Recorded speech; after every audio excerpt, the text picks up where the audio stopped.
August 20th is National Radio Day, and the county's radio system is really integral to our emergency response. When a call comes in to 911, that call is dispatched both through some fixed systems that make an announcement in a fire station, for example, but also those calls will go out over the radio.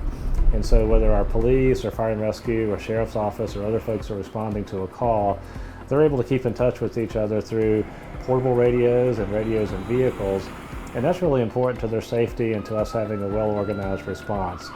So here on National Radio Day, we want to recognize the folks who operate that whole system, but especially the folks who maintain that hardware both on our towers on mountains and in rooms like this, which is called a Faraday cage, where they can work on the actual handsets where there's no interference from any outside radio signals. So it's really an important part of our operation, and I hope you'll hear some more interesting things about it from the folks on the rest of the video. I've been with Roanoke County 24 years this year. I've been in the communication shop my entire career. I really enjoy working in the radio shop because of the different types of work we do. We do vehicle installs, we do the maintenance on the radio system. One day I can be on a mountaintop, the next day I'm working here in the shop. It's something different every day. Well, obviously we use the radio every day to talk to our units in the field, so we're talking to firefighters, paramedics, and our police officers out in the field. And obviously we need that to be able to do our job, to get the information to our responding units so they can have the best information and be best prepared for when they mark on scene of a call.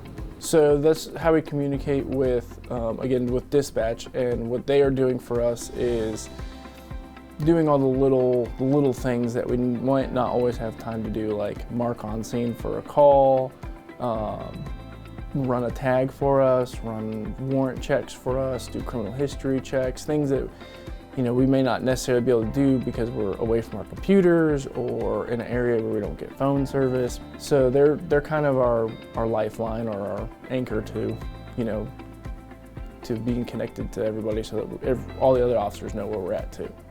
So I can't think of much that we do that doesn't involve the radio, to be honest. It's one of the most important. We got to know, we keep up with our field units for police and fire units as well. I mean, even when our computer system is down, we're still on the radio. Like, we're relying on the radio all the time. It is very important. It's the way we get our calls, and it is the way we keep our people safe. And it's changed a whole lot over the years. When the fire and EMS service first started, most calls were sent out on phone trees. So somebody picked up the phone and then somebody called the next one. A lot of time it might have been the chief's wife that was the dispatcher. And then over the years you had the radios that came out to the stations, and then members carried pagers. And 35 years ago, if it was a portable radio, it was probably about that big and had a pull-up antenna that went about 3 foot. I'm a communications technician for the County of Roanoke, ComIT, at the communications shop. Well, we talk about radio and operation of the county. It's just not public safety. We also do it for the public service, the solid waste, parks and rec, roadway, community development users. We make sure that all that's working properly because, they're important also. Makes it safer, so if you're in need of more resources or if you're in trouble, you have the radio right there with you. We use the radio to communicate around to other officers, use it to talk to other departments even. Yeah, we use them for literally everything.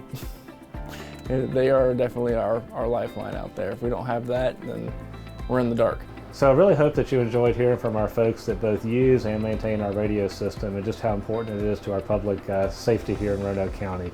Again, each and every day they're working hard to keep us all safe.